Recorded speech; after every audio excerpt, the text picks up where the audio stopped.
نحمده ونصلي ونسلم على رسوله الكريم اما بعد فاعوذ بالله من الشيطان الرجيم بسم الله الرحمن الرحيم يا ايها الذين امنوا كتب عليكم الصيام كما كتب على الذين من قبلكم لعلكم تتقون اياما معدودات فمن كان منكم مريضا او على سفر فعدة من ايام اخر وعلى الذين يطيقونه فدية طعام مسكين فمن تطوع خيرا فهو خير له وأن تصوموا خير لكم إن كنتم تعلمون شهر رمضان الذي أنزل فيه القرآن هدى للناس وبينات من الهدى والفرقان فمن شهد منكم الشهر فليصم ومن كان مريضا أو على سفر فعدة من أيام أخر يريد الله بكم اليسر ولا يريد بكم العسر ولتكملوا العدة ولتكبروا الله على ما هداكم ولعلكم تشكرون.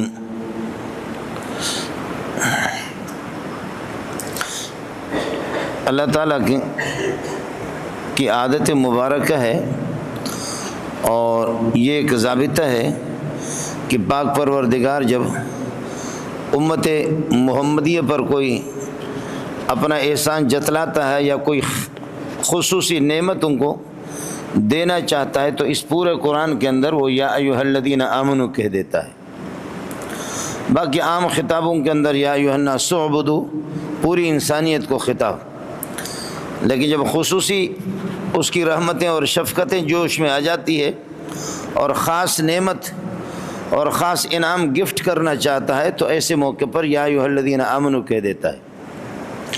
رمضان المبارک کے بارے میں فرمایا کہ یا ایھا الذین آمنوا کتب علیکم الصیام، ایمان والو روزے آپ پر فرض کیے گئے. اور روزے کے سلسلے میں یا ایھا الذین آمنوا کہہ کر کے اس کی اہمیت کی طرف اشارہ کر رہا ہے کہ رمضان کے روزے کس اہمیت کے حامل ہے کہ یا ایھا الذین آمنوا کہہ کر کے اس کے بارے میں آپ ارشاد فرماتے ہیں. رسول پاک صلی اللہ علیہ وسلم نے حضرت سلمان رضی اللہ تعالیٰ عنہ کی روایت ہے کہ خطبنا رسول اللہ صلی اللہ علیہ وسلم فی آخر یوم من شعبان فقال یا ایھا الناس قد اظلکم شہر عظیم مبارک. شعبان کے آخری دن میں فرمایا کہ لوگوں سایہ رحمت ڈال کر کے، سایہ بن کر کے اور چھائیں لے کر کے آپ کے پاس برکت والا مہینہ آ رہا، عظیم عظمتوں کا حامل ہے. عظمتوں کا حامل کیوں نہیں ہوگا کہ جب عظیم ذات وہ آپ کو گفٹ کر کے دے رہا ہے تو عظیم تو ہوگا ہی، اور عظیم قرآن کا نزول اس میں ہو رہا تو عظیم تو ہوگا ہی ہوگا. عظیم محمد رسول اللہ صلی اللہ علیہ وسلم بھی اس کے پابند ہے کہ محمد رسول اللہ، ابو بکر و عمر و عثمان علی 1.25 لاکھ صحابہ، وہ صحابہ اور صحابیات اس کے پابند ہے تو عظیم تو ہے. اور اس سے کوئی مستثنا نہیں ہے. نبی کو بھی روزہ نہ رکھنے کی اجازت نہیں ہے، نبی بھی روزہ کو ترک نہیں کر سکتا. جن احکام شریعہ کے آپ پابند مکلف ہے، نبی بھی ان کا مکلف ہے. آمن الرسول بما انزل الیہ من ربہ والمؤمنون، نبی بھی جو کچھ نبی پر نازل ہوا نبی خود اس پر عمل کرتا ہے. پہلا نمبر نبی کا ہے. آمن الرسول بما انزل الیہ، جو قرآن اور حدیث کا نزول آسمان سے جو آپ پر ہوتا ہے آپ کا خود اس پر ایمان بھی ہے، یقین بھی ہے اور آپ اس پر عمل پیرا ہے. اس کے بعد والمؤمنون باقی مومنین کے نمبر ہیں. میں عرض کر رہا ہوں کہ اس کی عظمت کا اندازہ آپ اسی سے لگائیں گے کہ رسول پاک صلی اللہ علیہ وسلم بھی، آپ بھی اس کو ترک نہیں کر رہے اور اس کی فرضیت کو. تو حضرت اقدس صلی اللہ علیہ وسلم نے فرمایا کہ یا ایھا الناس قد اظلکم شہر عظیم مبارک، لوگوں ایک عظیم مہینہ آپ کے پاس آ رہا ہے اور برکتوں والا مہینہ ہے. سبحان اللہ، برکت والی ذات کی طرف سے جب یہ گفٹ مل رہا ہے تو برکتیں لے کر کے آ رہا ہے. اور برکت والے قرآن کے اندر پھر یہ کہ قرآن سے بڑھ کر کے کیا برکت، وَهَذَا كِتَابٌ أَنزَلْنَا مُبَارَكٌ، یہ برکت والی کتاب یہ بھی اس رمضان میں اس کا نزول ہوا ہے. برکت والی ذات تبارک الذی بیدہ الملک وہو علی کل شیء قدیر وجعلنی مبارکا اینما کنت واوصانی بالصلاۃ والزکاۃ وجعلنی مبارکا. نبی بھی مبارک، قرآن بھی مبارک، اللہ کی ذات تبارک الذی بیدہ الملک، خدا کی ذات بھی برکت والی. تو رمضان پھر کن برکات کا حامل ہوگا، اس میں کتنی برکتیں ہوں گے میں گن کر کے آپ کو نہیں بتا سکتا۔ ایھا الناس لوگو قد اذن لکم شہر عظیم، عظمتوں کا حامل ایک مہینہ مبارک برکتیں لے کر کے آپ کے پاس آ گیا۔ فیہ لیلۃ خیر من الف شہر، اس پورے رمضان کے اندر ایک رات ہے، اگر وہ مل جائے تو 1000 مہینوں سے بہتر ہے۔ سبحان اللہ، 1000 مہینوں سے وہ بہتر ہے۔ اگر شب قدر کسی کو مل جائے اور وہ اس میں عبادت کرے، غیبتیں نہ کرے، وہ اس میں عبادت کرے، تو گویا کہ اس کو 1000 مہینوں کی عبادت کا ثواب ملے گا، اور 1000 مہینہ 83 سال بنتے ہیں۔ 1000 مہینہ 83 سال بنتے ہیں، اور میری اور آپ کی عمریں اللہ آپ کا بھلا کرے، وہ کسی کے 60 ہے، کسی کے 70 ہے، کسی کے 40 ہے۔ اعمار امتی ما بین 60 الی 70، میری امت کی عمریں عام طور پر 60-70 کے درمیان میں ہوں گے۔ اگر شب قدر مل جائے تو 83 سال کی عبادت کا ثواب تو آپ کو مل گیا۔ فیہ لیلۃ خیر من الف شہر، وہ رات وہ 1000 مہینوں سے بھی بہتر ہے اگر آپ کو مل جائے۔ اب اس کو کب پائیں گے؟ 21 کو ہے، 23 کو ہے، 27 کو ہے، 25 کو ہے، 29 کو ہے، کب ہے؟ یا پورے رمضان کے اندر ہے؟ یا پورے رمضان کے اندر وہ رات کہاں ہے؟ اس کو ہم کیسے تلاش کریں گے؟ نہ مولوی صاحب تلاش کرے، نہ امام و خطیب تلاش کرے، نہ آپ تلاش کرے، بھائی پتہ ہی نہیں ہے۔ بعض مولوی کہتے ہیں کہ پورے رمضان میں، بعض کہتے ہیں کہ آخری اس میں عشرے میں ہے، اور بعض کہتے ہیں کہ آخری عشرے میں، پھر طاق راتوں کے اندر ہے۔ پھر اللہ آپ کا بھلا کرے، پتہ نہیں ہماری راتیں مراد ہیں یا سعودی والی راتیں مراد ہیں، اس لیے کہ وہ ایک دن ہم سے پہلے ہیں۔ تو جو ان کا اللہ آپ کا بھلا کریے کہ کیا ہے، جو ان کے ہاں 22 ہوگا، ہمارے ہاں 21 ہوتا ہے۔ ان کے ہاں اللہ آپ کو بھلا کرے 20 ہوگا، ان کے ہاں 21 ہوگا، تو ہمارے ہاں تو 20 ہوگا۔ تو یہ مولویوں کا دماغ خراب ہو گیا، کس کی رات مراد ہوگی؟ تو سوال یہ ہے کہ امریکہ کا دن بھی تو اور ہے، اس کی نمازوں کا وقت الگ ہے، برطانیہ کا دن الگ ہے، آپ کے یہاں رات ہوتی ہے، آپ کے یہاں جب دن ہوتا ہے ان کے یہاں رات ہوتی ہے۔ نمازوں کے اگر اوقات الگ ہے اور رات آپ کے الگ ہے، دن آپ کے الگ ہے، باقی دنیا کے الگ ہے، اس میں تو کوئی کچھ نہیں بولتا۔ اور یہاں اگر مسئلہ ہو گیا، آپ اپنے ملک کے رات دن کے پابند ہیں، آپ اپنے ملک کے اللہ آپ کو بھلا کر نمازوں کے اوقات کے پابند ہیں۔ سعودی 3-4 گھنٹے آپ سے اللہ آپ کو بھلا کریے کہ وہ بعد میں ہے، تو نمازوں کے اوقات میں جیسے فرق ہے، تو اس طریقے پر اللہ اپنے علم کے مطابق اس نے بھی شب قدر کو رکھا ہے، اللہ ہی اس کو جانتا ہے۔ اور پھر یہ کہ اس کو تلاش کرنا کتنا مشکل ہوگا، کوئی مشکل نہیں ہے۔ میں نے کلین شیو لوگوں کو دیکھا، میں مولویوں کی بات نہیں کر رہا، میں تبلیغیوں کی بات نہیں کر رہا، شاید اللہ ان کو یہ توفیق نہ دے، مولویوں کی بات نہیں کر رہا، کلین شیو لوگوں کو میں آپ کو بتا رہا ہوں کہ ان کی داڑیاں نہیں ہے، پتہ نہیں آدمی سمجھتا کہ یہ کسی کام کے نہیں ہے۔ جامع فاروقیہ میں 27-28 سال میں امام رہا ہوں، اور اس جامع فاروق کے اندر بخدا اللہ کے گھر میں آپ کو بتا رہا ہوں، رمضان جب شروع ہوتا تھا تو کلین شیو لوگ چند حضرات وہ ابتدائی سے ڈیرے ڈال کر کے، ظالم کے بچے، وہ رمضان کے کسی رات میں سوتے ہی نہیں تھے، اور دن میں وہ چند گھنٹے آرام کرتے تھے یا نہیں کرتے۔ میں نے کہا یار یہ کیا ہے؟ کہنے لگے استاد جی تم لوگ تو لڑتے رہو، کہنے لگے استاد جی آپ لوگ مولوی لوگ لڑتے رہو کہ شب قدر پوری رات میں یا طاق راتوں میں اور آخری عشرے میں یا درمیانے عشرے میں یا یہ کہ پہلے عشرے کے اندر ہے، یہ آپ لوگ لڑتے رہو۔ ہمیں اتنا پتہ ہے کہ رمضان یکم رمضان سے لے کر کے 30 رمضان تک ہے اسی رمضان کے اندر، جب اسی رمضان میں چاہے آپ لوگ مولوی لڑتے رہو کہ طاق راتوں میں یا جفت راتوں میں، پہلے عشرے میں یا درمیان میں، آخری عشرے کے اندر آپ لوگ لڑتے رہے، لیکن ہم تو کوئی رات بغیر جاگے چھوڑتے ہی نہیں ہے، تو شب قدر جائے گا کہاں ہم سے؟ وہ تو کہتے ہیں ہم تو کوئی شب قدر چھوڑتے ہی نہیں ہے مولوی صاحب، آخر وہ بھی تو انسان ہے۔ ہم لوگ جب تھکے ہوئے ہوتے ہیں نا، کبھی تھکے ہوئے ہوتے ہیں اور جہاز کا ٹکٹ کیا کہ اسلام آباد جانا ہے یا پشاور جانا ہے، تو 3 بجے یا 4 بجے جہاز جائے گا، مولوی صاحب کبھی بھی نہیں سوئے گا، اور اگر سوئے گا ٹائم پر اٹھے گا ظالم کا بچہ۔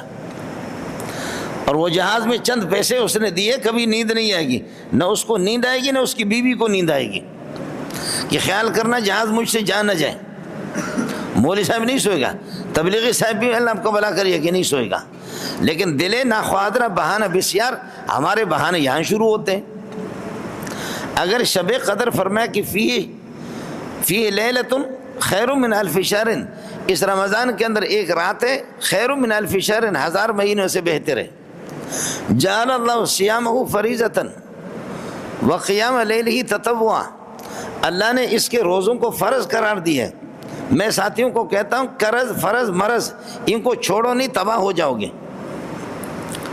خدا سے ٹکر نہ لو۔ قرض فرض مرض یہ تینوں کو چھوڑو نہیں، ایسے جوتے پڑیں گے کہ تم قرض کو اگر چھوڑا تو پھر تمہاری عزت آبرو ہوگی، کہ تم جتنے بھی عزت آبرو ریزی ہوگی، جتنے بھی بڑے آدمی بازار کے اندر کوئی آدمی آپ کو پکڑ لے گا، پکڑ کر کے کہا کتے کا بچہ میری ماں تڑپ رہی ہے اسپتال کے اندر، تو نے میرے 5 لاکھ روپے لیا دے نہیں رہے، تو آپ چاہے شیخ الحدیث بھی ہے یا شیخ التفسیر ہے یا تبلیغ کے امیر ہے یا سردار ہے یا امیر ہے، تو وہ آپ کو کہے گا کتے کا بچہ میں تلاش کر رہا ہوں، تو کدھر جا رہا؟ اور یہ ہوا ہے، یہ ہوا۔ مسجد نبوی میں حضرت کعب ابن مالک اور حضرت ابن ابی حضرت، حضرت کعب ابن مالک نبی کے شاگرد ہیں، اور ابن ابی حضرت، حضرت کعب ابن مالک نے کہا تجھے تلاش کر رہا ہوں، تو مل نہیں رہا، میرے پیسے لے کر کے لے گئے۔ مسجد نبوی میں تو میں ہو گیا، مسجد نبوی کے اندر باقاعدہ یہ آپ جائیں گے تو الٹے ہاتھ پر رسول پاک صلی اللہ علیہ وسلم کے حضرت عائشہ کا حجرہ ہے، یہی رسول پاک صلی اللہ علیہ وسلم کا مزار ہے، اور یہ اس کے ساتھ مسجد کے ساتھ ملا ہوا ہے، یہی گھر تھا حضرت کا۔ تو حضرت نے فرتفات اصواتہما، ان کی آوازیں اونچی ہو گئیں، تو رسول پاک صلی اللہ علیہ وسلم نکلے، فرمایا کہ خیر تو ہے؟ فرمایا حضرت میرے پیسے لے گئے۔ وہ تو کوئی اللہ آپ کا بھلا کرے پٹھان کی بات نہیں کر رہا ہوں، پٹھان تو ماشاءاللہ منٹ میں گرم ہوتا ہے، بلوچ تو اسی طریقے پر وہ بھی اپنا تھپڑ رسید کرتا ہے۔ میں پٹھان اور بلوچوں کی بات نہیں کر رہا کہ ماشاءاللہ جن کی عقل تو ہوتی نہیں، وہ بات بہت دور عقل ہوتی ہے۔ میں صحابہ کی بات کر رہا ہوں کہ صحابی وہ لڑ رہے ہیں، اللہ آپ کا بھلا کرے، فرماتے کہ میرے پیسے دے دو، آپ پیسے نہیں دیں گے میں چھوڑوں گا آپ کو۔ آوازیں دونوں کی اونچی ہوگی، حضرت اقدس صلی اللہ علیہ وسلم باہر آ گئے، تو ابن ابی حضرت نے کہا کہ یا رسول اللہ اس کا قرض دار ہوں، میرے پاس نہیں ہے، اتنی گنجائش نہیں ہے میرے پاس، میں دے دوں گا۔ فرمایا کہ اے کعب ابن مالک آدھے پیسے اس پر معاف کر دو میری سفارش کی مدد۔ کہنے لگے یا رسول اللہ میں نے آدھا معاف کر دیا۔ فرمایا حضرت ابن ابی حضرت کو کہ ابھی اٹھو جا کر کے کوشش کر کے اس کو دے دو، آدھا قرض اگر 1,00,000 روپے تو 50 میں نے محمد نے معاف کر دیے، آپ پر معاف کرا دی، کم فخذی اب جاؤ تو اس کو دے دو۔ تو میں ساتھیوں سے کہتا ہوں کہ قرض کو چھوڑو نہیں، قرض کو اگر چھوڑیں گے نا تو پھر میں نے ایک بندے سے پیسے لیے میری زندگی میں، ورنہ ہم تو چندہ مندہ کرتے ہیں، اپنے مریدوں کو گالیاں دیتے ہیں اور ان سے کچھ نہ کچھ نکالتے ہیں، ہمارا سلسلہ اسی طرح چل رہا ہے۔ زندگی میں شاید 1-2 مرتبہ میں نے قرضہ لیا ایک آدمی سے، اس سے کہا کہ 2 مہینے کے بعد آپ کو دے دوں گا۔ اب 2 مہینے کے بعد مجھے کسی سیٹھ نے اس نے چیک دیا، میرا اپنا دوست تھا، میں نے اس کو دے دیا، اور اللہ کی شان ہے سیٹھ دبئی نکل گیا، یہ بینک میں چلا گیا، بینک میں جا کر کے کہتے اس بینک کے اندر اللہ آپ کا بھلا کرے پیسے جس میں 2-3 لاکھ روپے اور یہ قرضہ 10 لاکھ کا ہے، یہ 10 لاکھ کا 2-3 لاکھ اس اکاؤنٹ کے اندر رکھے ہوئی ہے، تو مولوی منظور کیسے اس طریقے پر آپ کو بھیجا ہے؟ اس بندے نے جو میرا دوست بھی تھا، واقف تھا، اس نے مجھے کہا کہ شرم کی بات ہے، تم لوگ حدیث پڑھاتے ہو، تفسیر پڑھاتے ہو، اور اس طریقے پر مجھے دھوکے میں دیا، بینک میں پیسے میرے 10 لاکھ روپے اور 3 لاکھ روپے رکھے ہوئے۔ ظاہر ہے کہ قرض کے معنی آتے کینچی کے، اور کینچی سے کپڑوں کو کاٹا جاتا ہے۔ جب آدمی قرض خواہ کو قرضدار قرض خواہ کو نہیں دیتا تو محبتیں کٹ جاتی ہے، پھر محبتیں ختم ہو جاتی۔ آپ کسی سے 10 لاکھ روپے لے رہے، اس نے اپنی سہولت کے زمانے میں آپ کو دے دیا، لیکن آج اس کی ماں تڑپ رہی ہے اسپتال کے اندر، باپ اس کا تڑپ رہا، عین موقع پر اس کو پیسے کی ضرورت ہے اور آپ ادھر ادھر بھاگ رہے، تو چھوڑے گا آپ کو؟ پھر آپ تبلیغ میں جائیں بھی کچھ بھی نہیں ہوگا، انشاءاللہ جس علاقے میں تیری تشکیل ہوگی کتے کی طرح گھسیٹ کر کے آپ کو پکڑیں گے، چھوڑیں گے آپ کو کہاں؟ اور ہم میں سے ہر ایک آدمی زرداری اور شہباز شریف تھوڑے ہی ہے، یہ حضرات یہ ہے کہ قرضہ کر کے یہ نکل ہی جاتے، ان پر تو خدا کی خصوصی رحمت ہے، ان پر تو خصوصی رحمت ہے، مجھ پر اور آپ پر تو نہیں ہے، یہ ہمارے جو فراڈی قسم کے لوگ ہوتے ہیں۔ میں ساتھیوں سے کہتا ہوں کہ قرض کو نہ چھوڑو، ذلیل ہو جاؤ گے۔ میں نے عرض کیا کہ اس ساتھی کے پیسے میں نے نہیں دیے عین موقع پر جس نے مجھے چیک دیے، لیکن اس نے مجھے وہ سنایا، دل میرا ٹھنڈا کر دیا، اللہ اس کو جزا خیر دے۔ میرے لیے کچھ چھوڑا نہیں، اس نے کچھ بھی نہیں چھوڑا۔ میں نے اس بندے کو فون کیا، میں نے کہا کہ تو بغیرت آدمی ہے، میں نے آپ کو 10 لاکھ روپے کا کہا تھا اور آپ نے دیے، وہ آپ کے اکاؤنٹ کے اندر یہ ہے کہ 3 لاکھ روپے ذلیل کر کے مجھے بھی چھوڑ دیا۔ جس بندے کے پیسے تھے میں نے کہا کہ یار ہب چوکی میں کسی نے مکان دیا ہے مجھے، میرے ذاتی مکان ہے، اللہ آپ کو بھلا کرے، 20-30 لاکھ کے یا آپ کے 10 لاکھ میں قربان ہے، لے جاؤ کاغذات، لیکن اس طرح میری ماں باپ کو نہیں سناؤ۔ وہ دبئی کو میں نے ساتھی کو فون کیا تو ساتھی نے کہا کہ یہ میرے منشی نے گڑبڑ کی ہے، میرے 4-5 بینکوں کے اندر پیسے ہیں، منشی نے گڑبڑ کی ہے بدبخت نے، میں ابھی فون کرتا ہوں، اس کو کہو کہ 1.5 گھنٹے کے بعد جاؤ اسی بینک کے اندر، پیسے اس میں ٹرانسفر ہو جائیں گے، 1.5 گھنٹہ نہیں لگے گا، اس کو جا کر کے اللہ آپ کا بھلا کرے 1.5-2 میں نے اس کو کہا رعایت کرو، 1.5-2 گھنٹے کے بعد جاؤ، 1.5-2 گھنٹے کے بعد گئے، اس کے پیسے مل گئے۔ اب مجھے کہتے ہیں آپ کہاں ہیں، میں آ کر آپ کے پاؤں پہ میں پڑ جاؤں اور آپ کے پاؤں کو بوسہ لے لوں، میں نے آپ کو سنایا۔ میں نے کہا جو سنانا تھا تو آپ نے سنا لیا، اب پاؤں پر پڑنے کا کیا مطلب ہے؟ جو آپ کے اندر جو سلسلہ تھا وہ تو آپ نے مجھے سنایا۔ تو قرض بھی نہیں چھوڑو، فرض اگر قرض کو چھوڑو گے تو قرض خواہ ذلیل کرے گا آپ کو، اور فرض کو چھوڑے گے تو آسمان والا ذلیل کرے گا۔ مرض کو چھوڑو گے تو کینسر کو ابتدا میں کنٹرول کرو، ٹی بی کو ابتدا میں کنٹرول کرو، شوگر کو ابتدا میں کنٹرول کرو، نہیں کیا تو مرض پھر لے جا کر کے آپ کو قبر میں پہنچا دے گا انشاءاللہ۔ اس لیے میں طلباء سے ساتھیوں سے کہتا ہوں قرض فرض مرض ان کو نہیں چھوڑو۔ میرے نبی نے فرمایا کہ جعل اللہ صیامہ فریضۃ، اللہ نے رمضان کے روزوں کو فرض قرار دیا، اس میں کسی کے لیے کوئی گنجائش نہیں ہے۔ وقیام لیلہ تطوعا، اور رات کو نفل پڑھنا، اس کو اللہ تعالیٰ نے یہ کہ تراویح وغیرہ پڑھنا ہے، اس کو ثواب کا ذریعہ بنایا اور نفل بنایا۔ نفل عرب لوگ یہ کہ سنت مؤکدہ کو بھی عرب لوگ نفل کہتے ہیں، اور عرب لوگ یہ کہ واجب کو بھی نفل کہتے ہیں۔ یہ ہمارے مولوی لوگ جو ہم تھوڑا سا آپ کو سمجھانے کے لیے ادھر ادھر کرتے ہیں، ورنہ واجب بھی اور سنت مؤکدہ اور سنت غیر مؤکدہ عام نوافل کو قرآن و سنت کی زبان کے اندر اس کو نفل کہا جاتا ہے یہ سنت مؤکدہ، تراویح سنت مؤکدہ ہے۔ اور سنت مؤکدہ ہے جو آدمی بقول حضرت اقدس شیخ الحدیث مولانا زکریا رحمۃ اللہ علیہ کے، جو لوگ نوافل کو چھوڑتے ہیں تو چند دنوں کے بعد وہ سنت غیر مؤکدہ کو بھی چھوڑتے ہیں، اور چند دنوں کے بعد جا کر کے سنت مؤکدہ کو چھوڑتے ہیں، چند دنوں پہ جا کر کے دلیر ہو کر کے واجب وتر کو بھی چھوڑ دیتے، چند دنوں کے بعد جا کر کے فرض کو چھوڑ دیتے، چند دنوں کے بعد جا کر کے مرتد ہوتے۔ اس طرح گناہ کے اندر انسان کو ترقی ہوتی ہے۔ جیسے پیسے میں مالداری میں آپ ترقی کرتے رہتے ہیں نا، تو گناہوں میں اسی طرح ترقی، نیکیوں کے اندر بھی اسی طریقے پر ترقی ہوتی رہتی ہے۔ یہی ترقی ہے کہ سنت غیر نفل کو چھوڑے گا، پھر سنت غیر مؤکدہ کو چھوڑے گا، پھر سنت مؤکدہ کو چھوڑے گا، یہ دلیر ہوتے جا رہا ہے۔ اور پھر یہ کہ جا کر کے واجب کو چھوڑے گا، واجب کو چھوڑنے کے بعد پھر جا کر کے فرض کو چھوڑے گا، فرض کو چھوڑنے کے بعد جب مہر جباریت لگ جائے گی تو چلتے چلتے یہ الو کا پٹا آسانی سے کافر بھی بن جائے گا، مرتد بھی بن جائے گا۔ ہمارے ہاں یہی ہے، جعل اللہ صیامہ فریضۃ، اللہ نے اس کے روزوں کو فرض قرار دیا ہے۔ اس لیے کوئی بھی ساتھی جی چرانے کی کوشش نہ کرے، بالکل یہ کہاں نکلیں گے آپ؟ واللہ بما یعملون محیط، بما تعملون محیط، آپ جو کچھ کریں گے اللہ نے تو آپ کو گھیرے میں لیا ہے۔ مولوی منظور کو تو آپ دھوکہ دے سکتے، اس کو کون دھوکہ دے گا؟ اس کو تو آپ دھوکہ دے بھی نہیں سکتے۔ جعل اللہ صیام فریضۃ وقیام لیلہ تطوعا، اور اس کے راتوں کو قیام کرنا اور تراویح پڑھنا، اس تراویح کو اللہ پاک نے یہ نفل سنت مؤکدہ قرار دیا، اس لیے اس کو کسی صورت میں ترک نہیں کرنا۔ امام شافعی رحمۃ اللہ علیہ فرماتے کہ میری زندگی مکے میں گزر گئی، آخری دنوں میں امام شافعی رحمۃ اللہ علیہ مصر منتقل ہو گیا۔ فرمایا میں بچپن سے لے کر کے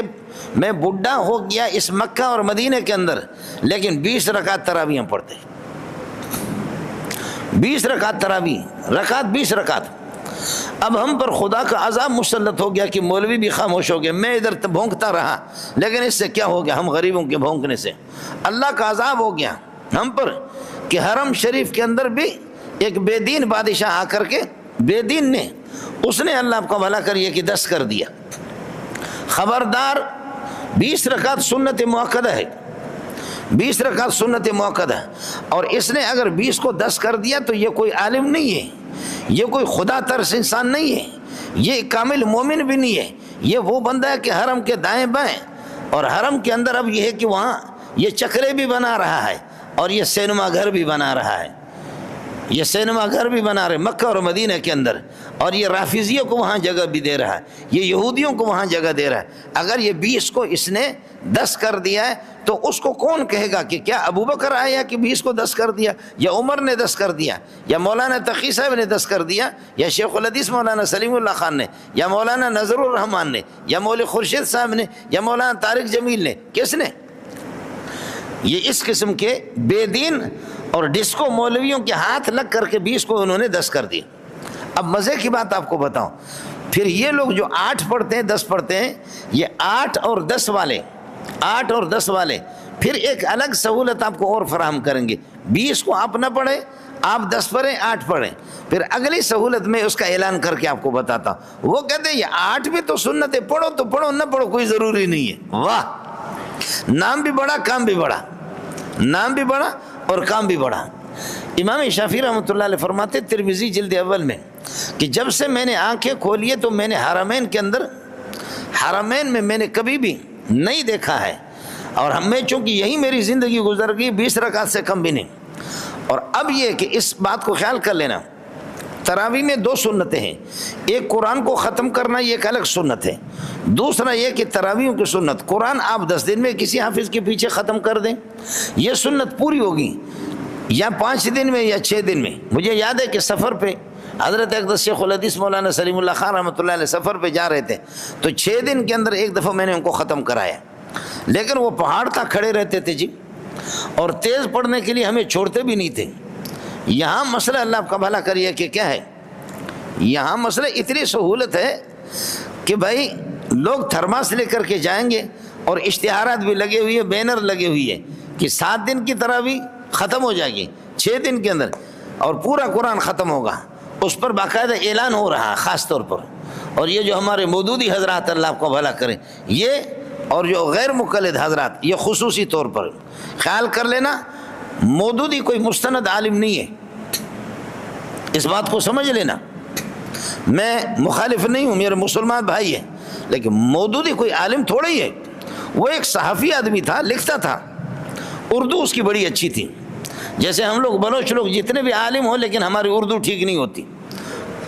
اور بعض پٹھانوں کی اردو بھی ایسی لنگڑی لوڑی، اور ہمارے بلوچوں کی اردو بھی لنگڑی لوڑی ہوتی ہے۔ مودودی کوئی عالم نہیں تھا، اور کائنات کے اندر کوئی مودودی بتا بھی نہیں سکے گا کہ کس عالم سے اس نے پڑھا ہے، کون سے گرامر اس نے پڑھا ہے۔ ان کے ہاں بس سلسلہ ہو گیا 6 دن کا، 7 دن کا، اس کے بعد تراویح ختم۔ قرآن ختم کرنا رمضان میں ایک مرتبہ یہ سنت الگ ہے، اور تراویحوں کو پھر جب تک کہ شوال کی چاند کا، عید الفطر کی چاند کا اعلان نہیں ہوا، یہ مستقل ایک سنت ہے۔ ہماری بدبختی ہے کہ 6 دن کے اندر تھرماس لے کر کے گئے، حافظ صاحب اللہ آپ کا بھلا کرے، حافظ صاحب بس اسی طریقہ پر کیا ہے، وَلَكُمْ فِي الْقِصَاصِ حَيَاةٌ لَعَلَّكُمْ تَتَّقُونَ كُتِبَ عَلَيْكُمْ إِذَا حَضَرَ أَحَدَكُمُ الْمَوْتُ إِن تَرَكَ خَيْرًا الْوَصِيَّةُ لِلْوَالِدَيْنِ وَالْأَقْرَبِينَ وَالْمُعْتَرَفِينَ بِالْمَعْرُوفِ حَقًّا مِّن بعد ما سَلَفَ فَإِنَّ اللَّهَ يُبَدِّلُ إِنَّ اللَّهَ سَمِيعٌ عَلِيمٌ فَمَن خَافَ مِن جَنَفٍ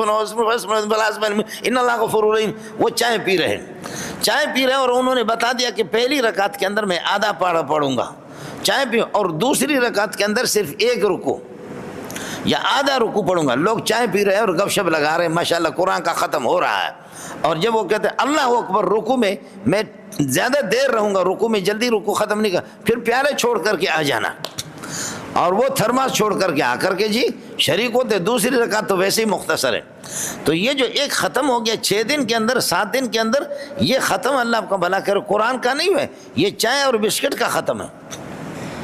یہ ختم قرآن نہیں ہے، یہ چائے اور بسکٹ کا اللہ آپ کا بھلا کریے ختم۔ اس کے بعد پھر اس قسم کا بدبخت حافظ اور اس قسم کا بدبخت مولوی وہ اس کو یہ نہیں بتاتا کہ بھائی چل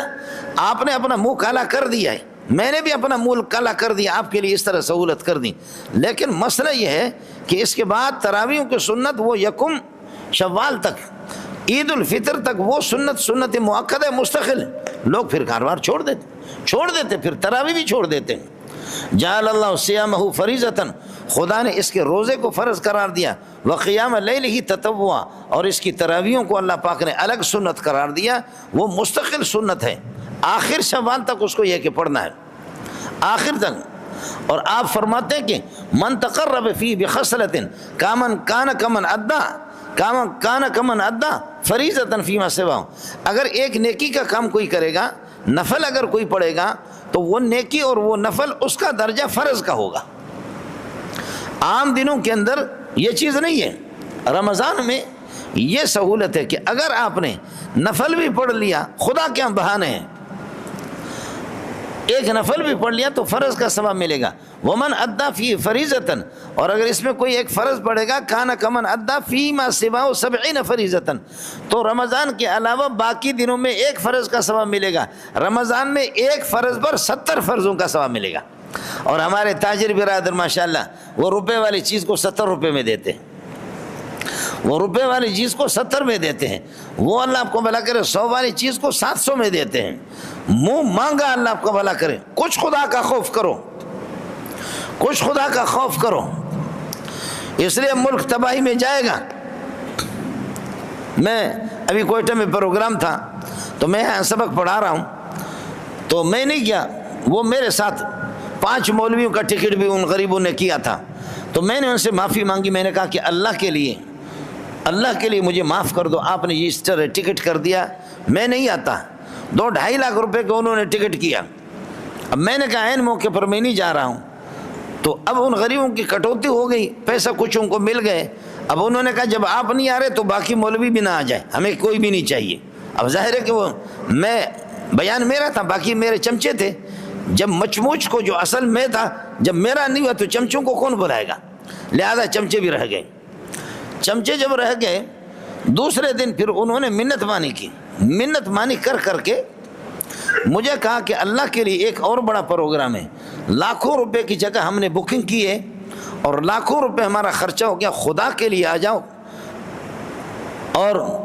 آپ کو ہم یہ کہ دوسرے دن صبح سویرے بھیج دیں گے۔ تو اللہ کی شان ہے، میں گیا تو وہ 10-15 ہزار 20 ہزار کے جو ٹکٹ ہے، تو یہ راستہ بلوچستان کا بند تھا، تو 1,07,000 میں یہ پی آئی والوں نے، جہاز والوں نے ایک ٹکٹ کو، جو کہ اللہ کا بھلا کرے کیا ہے، وہ 20,000 کے زیادہ سے زیادہ، عام دنوں میں 20,000، لیکن اب یہ ہے کہ چونکہ راستے بند ہے، ہڑتال ہے، بلوچوں کی ہڑتال ہے، پٹھانوں کی ہڑتال ہے بلوچستان کے، تو 1,07,000 میں انہوں نے ٹکٹ کیا، اس لیے اللہ نے پی آئی کو تباہ کیا، باقی جو جتنے آپ کے شعبے ان کو بھی خدا نے تباہ کر دیا، اور جا رہے ہیں ظالم دوسرے کی مجبوری کو دیکھ کر کے، دوسروں کی مجبوری کو دیکھ کر کے 20,000 والا ٹکٹ اٹھا کر کے 1,07,000 اور دوسرے دن میں صبح کو آ گیا، تب بھی راستہ بند تھا، دوسرے دن صبح سویرے انہوں نے بھیجا، راستہ بند تھا، تو 80,000 میں ٹکٹ۔ تو ترقی آپ نے کہاں کی ہے؟ میرا رب روز بروز آپ کو مفلوج بناتا ہے، چاہے آپ ملک کے وزیر اعظم بھی ہے، تو آپ کے یہ جو ٹھوڑی ہے نا، اور یہ ٹھوڑی اور یہ جبڑے بات کرتے ہوئے ان کو کنٹرول بھی اس پر نہیں ہے، بیماریوں کا شکار ہے، کینسر کا مریض ہے، اور ملک کا جو صدر ہے اللہ نے کھانے پینے سے محروم کر کے بھینڈی پہ رکھا ہے اس کو۔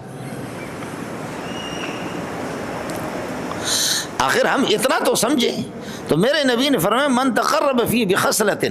اگر کوئی نفلی بھی عبادت اگر کرے گا تو کان کمن ادا فیما سواہ فریضۃ، تو رمضان کے علاوہ جیسے عام فرض ہوتا ہے تو نفل پر آپ کو فرض کا ثواب ملے گا، ومن ادا فی فریضۃ، اور اس رمضان کے مہینے میں اگر آپ ایک فرض بھی پڑھیں گے، کان کمن ادا 70 فریضۃ فیما سواہ، ایک فرض پر 70 فرضوں کا ثواب ملے گا۔ یہ اللہ کا وعدہ ہے، محمد رسول اللہ کی زبان ہے، وعدہ اللہ کا ہے زبان محمد رسول اللہ صلی اللہ علیہ وسلم کی، اور ہم تو دبا دبا اللہ آپ کو بھلا کرے فروٹوں کی قیمت وہ لگا رہے ہیں، اور اللہ آپ کو بھلا کرے کھانے پینے کی چیزوں کی وہ لگا رہے ہیں، اور کپڑوں کی قیمت وہ اتنا زیادہ۔ خدا کا خوف کرو شرعی طور پر۔ آپ کہیں گے میری مرضی میں جتنے پہ بیچوں، 7 روپے والی چیز کو میں 70 میں بیچوں۔ رسول پاک سے فرمایا گیا، عرض کیا گیا کہ حضرت اشیاء کی قیمتیں آپ مقرر فرمائیں۔ فرمایا کہ میں قیمت مقرر نہیں کرتا، خود خدا ترسی ہونی چاہیے۔ میں محمد کسی کو نقصان پہنچا دوں میں، لیکن کچھ تو خدا ترسی تو ہونی چاہیے۔ اب یہ چیز میں نے 100 روپے میں اگر خریدی ہے، اگر حکومت اس کی ریٹ مقرر کرے کہ 50، تو میں نے خریدی ہے، دکاندار نے میں نے 100 میں خریدی ہے، حکومت ریٹ مقرر کرتی ہے کہ 20 روپے کے یا 50 روپے کے، تو میرا کماڑا کر دیا 50 روپے، تو حکومت نے میرا نقصان کر دیا، اس میں تاجر کا نقصان ہے۔ اور اگر یہ کہا جائے کہ جی میں نے 100 کا خریدا ہے، سمجھے 100 کا، اور حکومت مقرر کرے کہ 700 کے، تو پھر یہ کہ گاہکوں کا کماڑا کر دیا۔ تو اس لیے رسول پاک صلی اللہ علیہ وسلم نے فرمایا نہ میں گاہکوں کو نقصان دینا چاہ رہا ہوں، نہ تاجروں کو نقصان دینا چاہ رہا ہوں۔ میں نرخ مقرر نہیں کرتا، نہ گاہکوں کو نقصان پہنچانا چاہ رہا ہوں، نہ یہ ہے کہ تاجروں کو۔ خود خدا ترسی ہونی چاہیے، خدا کا خوف ہونا چاہیے، خود مقرر۔ آپ کا ضمیر کیا کہتا ہے؟ اور جب آپ 7 روپے والی چیز کو 70 میں بیچ رہے ہیں، آپ یہ بتاؤ کہ آپ اگر خود خریدنے والے ہوتے ہیں، کیا آپ کے دل میں آپ صلوات پڑھتے نہ پڑھتے؟ اس کو گالیاں دیتے نہیں دیتے؟ آپ کو پتا ہے کہ 7 روپے والی چیز ہے، 70 میں 700 میں مجھے بیچ رہا ہے۔ اس لیے خدا کا خوف رکھیں ساتھی، اس طرح نہیں ہونی چاہیے۔ مفتی کہے گا کہ آپ جتنے پہ چاہو بیچو، وہ آپ کے لیے حلال ہے، لیکن یہ ہے کہ انشاءاللہ برکت نہیں ہوگی، انشاءاللہ ثم انشاءاللہ، چاہے وہ گاڑی والے اس طرح کر رہے ہوں یا اللہ آپ کو بھلا کریے پی آئی والے اس طرح کریں، یہ ملک اس طریقے پر مفروج ہوتا جائے گا، مفروج۔ کل پرسوں مجھے کوئی تاجر ملا، تو میں ان کی تعزیت پہ گیا، تو مجھے معلوم نہیں ہے، بہرحال ایک استاد نے مجھے کہا کہ، اور وہ کہہ رہے تھے کہ ابھی میں فیملی سمیت 10-15 بندے ہم عمرہ کرنے کے لیے جا رہے ہیں۔ مجھ سے کہنے لگے کہ اللہ کی قسم میں روزانہ، میری گنجائش نہیں تھی، روزانہ مدرسوں کے اندر 500 کی میں سبزیاں دیا کرتا تھا۔ کہنے لگا کہ بخدا اب میرے کاروبار کا کوئی حساب ہی نہیں، اتنا اللہ نے برکت دے دی۔ کہتے مدرسوں میں 500 کے میں اپنے سے، اس لیے کبھی بھی آپ نے دیکھا نہیں ہوگا کہ لوگوں کے ساتھ بھلائی کرنے والا، خیرخواہی کرنے والا، زکوٰۃ دینے والا، نفلی صدقہ دینے والا، وہ کبھی ذلیل نہیں ہوگا، اور کھینچ کر کے لوگوں کے خون چوسنے والا کبھی عزیز نہیں ہوگا۔ یہ اللہ کے وعدے ہیں، خیال کر لینا۔ جی ہاں، ہاتھ کھلا چھوڑ دینا اور نفلی صدقہ یا دیگر صدقات کرتے ہوئے یہ بندہ کبھی ذلیل نہیں ہوگا، اور کبھی برکتیں اس کے ختم نہیں ہوں گی، اور لوگوں کے خون چوسنے والا وہ کبھی عزیز نہیں ہوگا، اس کو خدا اس طرح ذلیل کرے گا، مرنے سے پہلے ذلیل ہوگا۔ بخاری میں ایک حدیث ہے، رسول پاک صلی اللہ علیہ وسلم فرماتے ہیں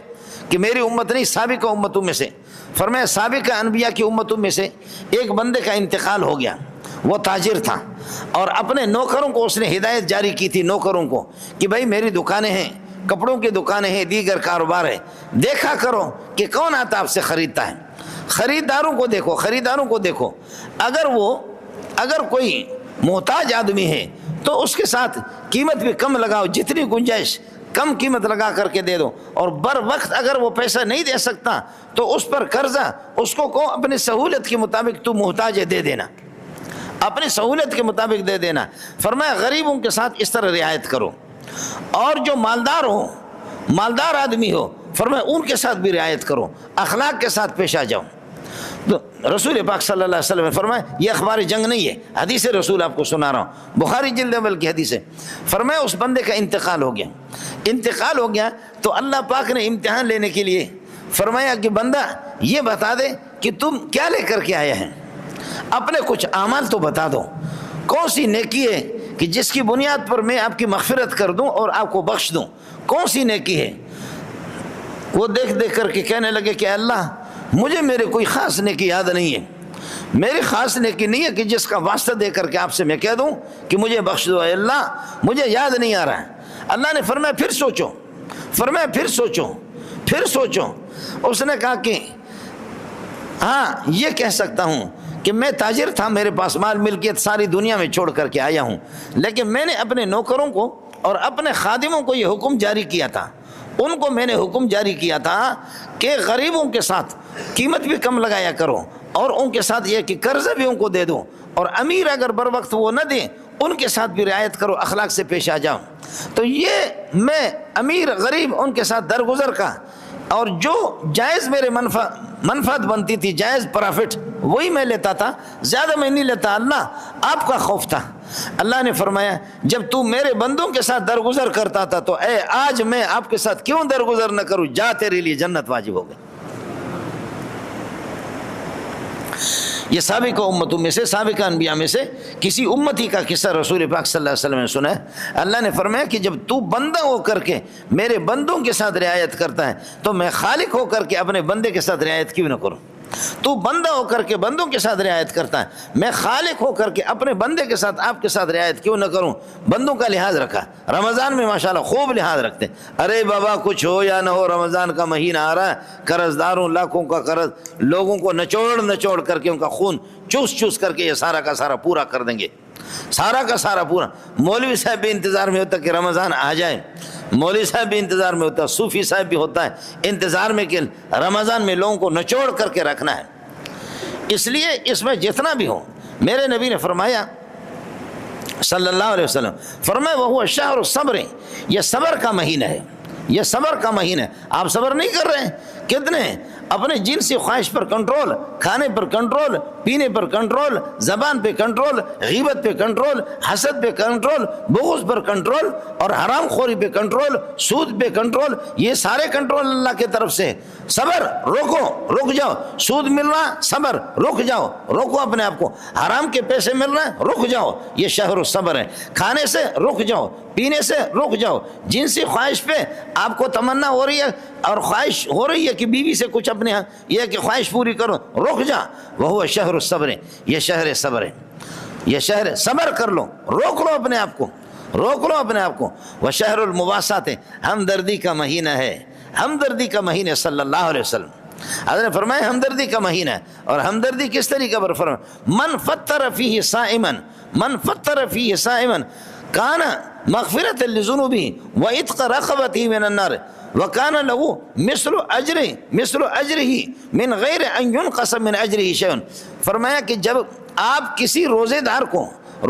کو جب آپ افطار کرائیں گے، روزے دار کو جب آپ افطار کرائیں گے تو فرمایا کہ آپ کے گناہوں کی بخشش بھی ہو گئی، آپ نے گویا کہ غلام آزاد کر دیا، اور آپ کو جیسے اس روزے دار کو ثواب ملتا ہے، جیسے اس روزے دار کو ثواب ملتا ہے تو اتنا ہی ثواب اس کے برابر افطار کرانے پہ آپ کو ملے گا۔ یہ نہیں ہے کہ اس کو 100 ثواب مل رہے ہیں تو 100 کو کاٹ کر کے 50 آپ کو مل جائے اور 50 اس روزے دار کو، نہیں، آپ جو افطار کرا رہے اس کے 100 ثواب مکمل ہے، آپ کے مکمل ہے، آپ کو الگ دے دیں گے۔ کان مغفرۃ لذنوبہ، گناہوں کی مغفرت ہوگی، وعتق رقبتہ من النار، اور جہنم کی آگ سے تیرے خلاصی کا فیصلہ ہو جائے گا، وکان لہ مثل اجرہ من غیر ان ینقص من اجرہ شیء، اور اس روزے دار نے جس کو اپنے افطار کا، تیرا اپنے روزے کا ثواب آپ کو الگ ملے گا، اور کسی غریب کو کیا بتاؤں، ہم لوگ مولوی لوگ بھی بٹورتے ہیں۔ آپ سے میری گزارش ہے، آپ سے میری گزارش ہے، اپنے دائیں بائیں کو دیکھو، دائیں بائیں لوگوں کو دیکھو، محلے والوں کو دیکھو، والجار ذی القربى والجار الجنوب والصاحب بالجنب ومن السبیل، لوگوں کو دیکھو، لوگوں کو دیکھو۔ ہمارے ایک دوست ہے، اللہ اکبر، بڑا ہاتھ اس کے کھلے ہوئے، اور اتنا وہ بہاتا ہے، اتنا بہاتا ہے پیسہ، لیکن کہنے لگے کہ دور ہمارا کوئی ہمسایہ تھا، دور کوئی ہمسایہ تھا، کہنے لگے کہ میں رمضان کی پتہ نہیں 16 یا 17 کو کچھ یہاں سے آٹے اور کچھ کھجوریں اور کچھ شربت اٹھا کر کے بس ہمسایوں کو دیتا رہا، لیکن 17-18 تاریخ کو اس کے پاس جانا ہوا، کہنے لگے کہ کوئی ماں تھی، مجھے تو پتہ نہیں تھا، علاقے اور وہ کہتے کہ میں علاقے میں بہت کم رہتا ہوں، لیکن جب اس ماں کے پاس پہنچے اور یہ روح افزا یہ چیزیں لے کر کے جب پہنچا تو اس ماں نے کہا کہ بیٹا اللہ آپ کو جزا خیر دے، یہ 17 تاریخیں 18 تاریخیں گزر گئی، نہ سحری پہ ہمیں کوئی خاص چیز میسر ہے اور ہم پانی پر افطار کرتے، بیٹا میرا پاگل ہے، معذور ہے ہاتھ پاؤں سے، میرے کوئی بھی کمانے والے نہیں، میں ایک خاتون ہو کر کے ماسی ہو کر کے لوگوں کے گھروں پر جھاڑو دیتی ہوں، اگر کبھی کچھ دے یا نہ دے، لیکن یہ میری زندگی ہے۔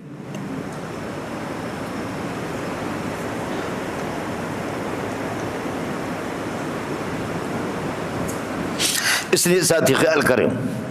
انہی کی بددعائیں لے کر کے پرویز کو غرق کر دیا، ایوب کو غرق کر دیا، آپ کے صدور کو غرق کر دیا، وزیروں کو غرق کر دیا، حرام خوروں کو غرق کر دیا، ان کی بددعاؤں نے ملک کو بھی غرق کر دیا۔ اس کو کوئی سوچتا بھی نہیں، اس کو کوئی سوچتا بھی نہیں۔ وہ ساتھی بیان کر کے وہ بھی رو رہا تھا، کہنے لگے میں نے اس ماں سے، یہ صرف ایک ماں کی بات نہیں کر رہا،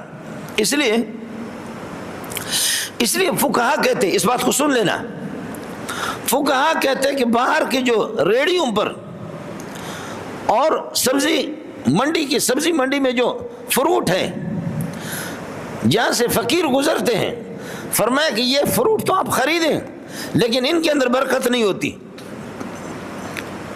کھانے پینے کے بعض چیزیں ان میں فرمایا کہ برکت نہیں ہوتی، یہ فروٹ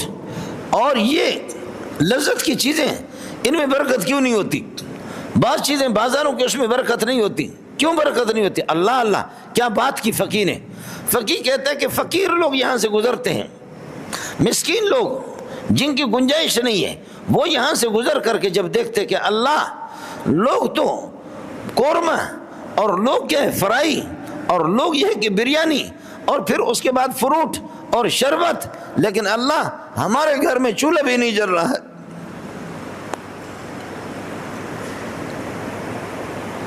فرمایا ان کی نگاہ ان فروٹوں پر پڑتی ہے تو یہ فروٹ آپ کھائیں گے کچھ آپ کو تو مزہ، لیکن اس فروٹ کے اندر برکت نہیں ہوگی، اس لیے کہ فقیروں کی نگاہیں اس پر لگی۔ جب پورے ملک کے اندر ہم اس طریقے پر ظالم بن گئے، ہم پورے ملک کے اندر اس طرح ظالم بن گئے، جس خدا نے اس کو غریب بنایا اسی خدا نے آپ کو امیر بنایا، اور وہی خدا جس نے آپ کو امیر بنایا اس کو غریب بنایا، وہ خدا اس پر قادر ہے کہ آپ کو جا کر کے کنگلا کر دے، 2 منٹ کے بعد اس کو اللہ مالدار بنا دے۔ ہمارے پٹھان اور بلوچ وہ تو بڑے جذباتی ہوتے ہیں، ڈرائیور غریب ڈرائیوری کرتا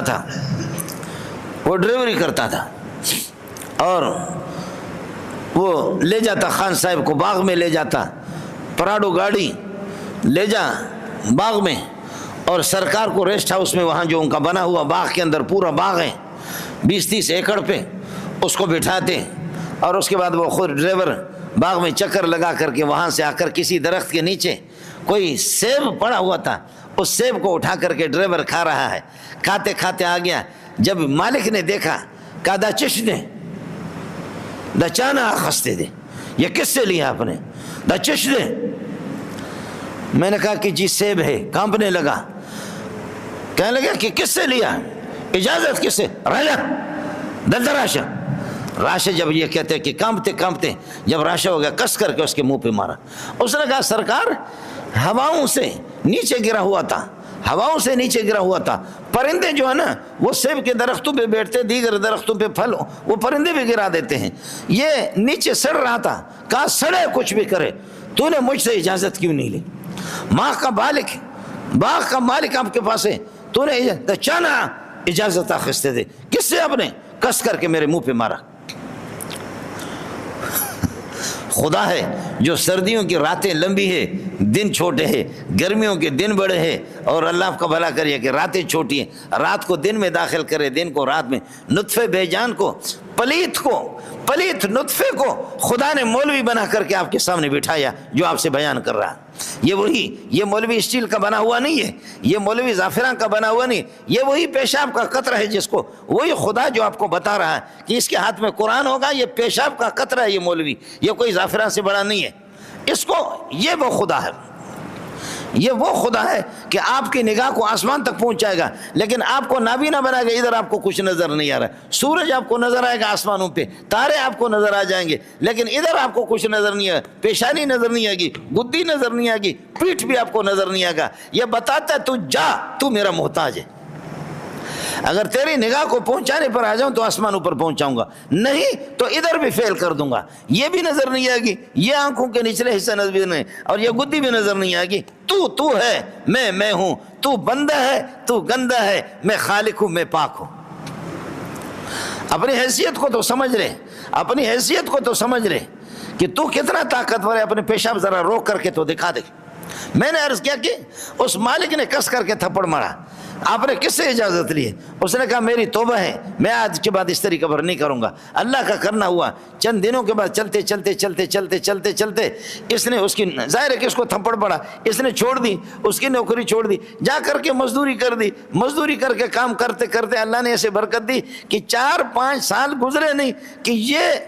کروڑ پتی بن گیا، کروڑ پتی بن گیا۔ اور وہ سیٹھ جس نے ایک سیب پر جو نیچے پڑا ہوا تھا اس کے منہ میں تھپڑ رسید کر دیا، وہ سیٹھ 4-5 سال میں کینسر کا شکار، کینسر کا مریض ہو گیا۔ جب کینسر کا مریض ہو گیا، اپنے بیٹوں نے ساری وہ بینک بیلنس سب انہوں نے قبضہ کر دیا، ساری ملکیت قبضہ کر دی، اور بیٹے عیاشی کر کے شراب نوشی۔ اس بڈھے کو کہ نہ مر رہا ہے نہ کچھ، اس کو تھپڑ مار کر کے گھر سے باہر کر دیا۔ گھر سے جب اس کو باہر کر دیا، اب وہ روڈوں میں پھر رہا ہے، بھیک مانگ رہا ہے، روڈوں میں پھر رہا ہے اور بھیک مانگ رہا ہے کہ بیٹوں نے گھر سے نکالا۔ اچانک وہ مزدور جس کو تھپڑ پڑا تھا، وہ ڈرائیور جس کو تھپڑ پڑا تھا ایک سیب پہ، وہ آ گیا، دیکھا کہ وہی میرا سیٹ ہے جس نے میرے منہ پہ تماچا رسید کیا۔ گاڑی روک لیا، ایئر کنڈیشن والے کو، بابا راشا، بابا راشا، بابا جان آ جاؤ۔ بابا کو لا کر کے بٹھایا اس نے، گاڑی میں بٹھا کر کے۔ اب کہنے لگے کہ بابا چل میرے ساتھ۔ کیا ہے؟ کہنے لگے کہ بیٹا معافی مانگتا ہوں آپ سے،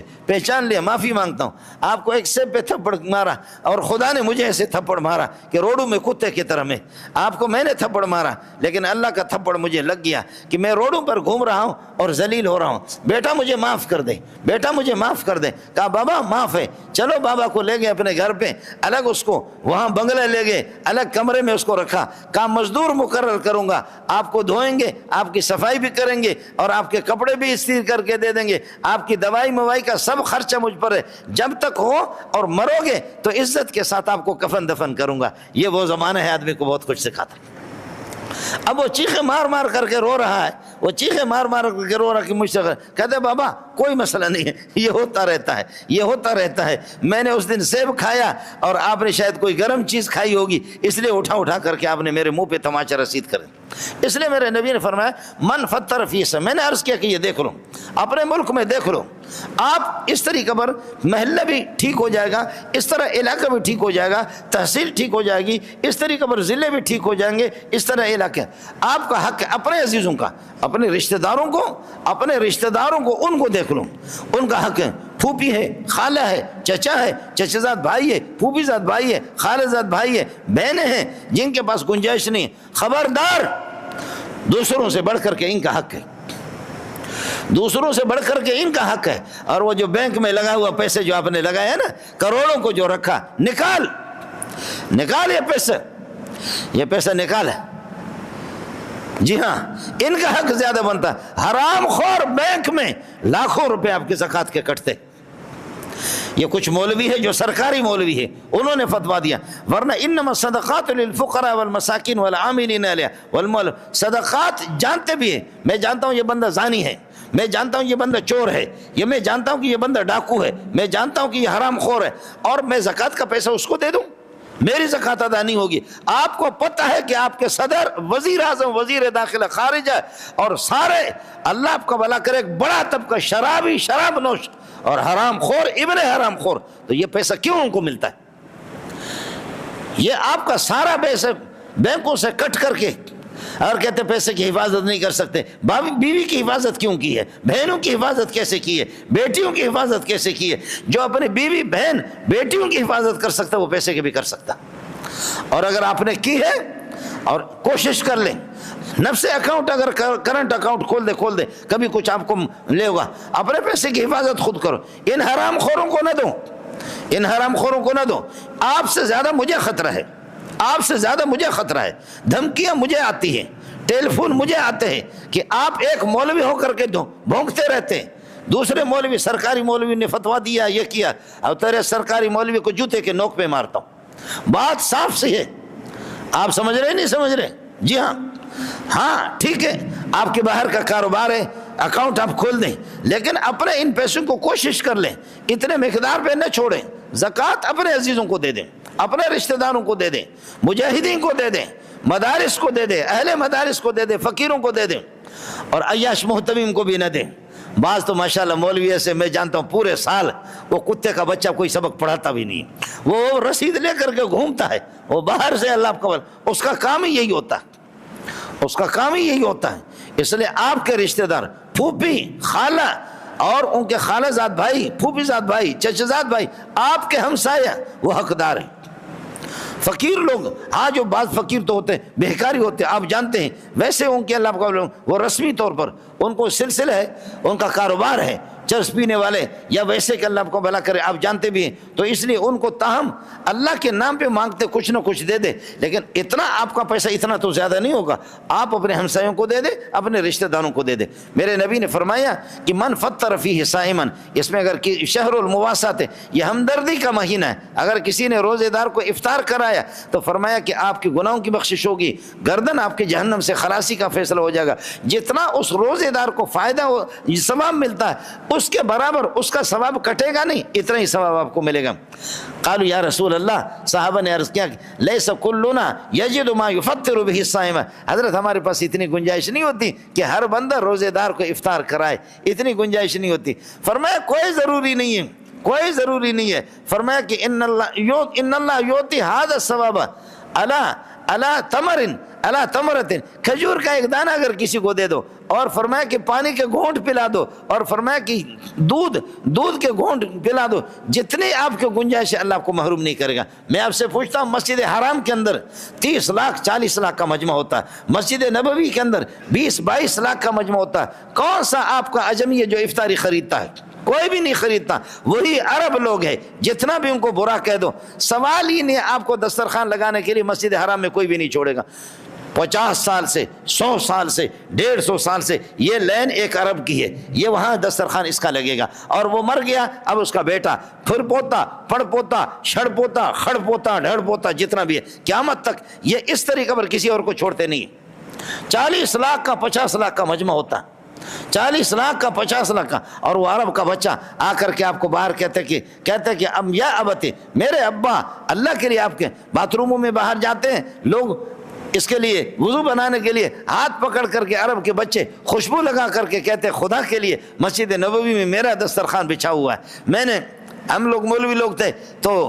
بزرگ میرے ساتھ اور بزرگ, میں تو ایسے نالائق, تو انہوں نے آ کر خوشبو لگا دی قیمتی اور ہاتھ چومنے لگے. تو انہوں نے کہا کہ ہمارے ساتھی دوسرے کسی دسترخوان پر بیٹھے ہوئے. میں نے کہا رد نہ کرو اس کو, کچھ ساتھی جاؤ, اس لیے کہ آپ پٹھان ہیں اور بلوچ ہے, پٹھان اور بلوچ ہے, یہ تو انصار کی اولاد ہوں گے, مدینہ والے, یہ نسل در نسل عرب کے بچے ہیں, یہ انصار کے ہوں گے, مہاجرین کے اولاد. اوے پٹھان تو کہاں, او بلوچ تو کہاں, او سندھی تو کہاں, اور کہاں محمد کے انصار. میں نے کہا کہ انہی کے اولاد میں سے ہوگی, خدا کے لیے اس کو رد نہ کرو. اس کے بعد میں بھی چلا, کچھ ساتھی, اللہ اکبر, چھوٹے چھوٹے معصوم بچے. میری گزارش ہے, ایک تو اپنے افطاری کا انتظام کریں حلال پیسے سے, اور سحری کا انتظام کریں حلال پیسے. میں کھاتا حرام ہوں اور پورا دن بھوکا بھی رہتا ہوں, اس ثواب کا روزے کا کیا ثواب مجھے ملے گا؟ پٹھان کہتے دا دین دا دنیا دوڑو نہ خراب, دین اور دنیا دونوں کے دونوں تباہ ہو گئے. ظالم کا بچہ سود کے پیسے سے افطار بھی کرتا ہے, سود کے پیسے سے سحری کہتا ہے, تو ہوگا کیا؟ وہ ہمارے بلوچ کہتے ہیں چیز بھی رفت تیز بھی رفت,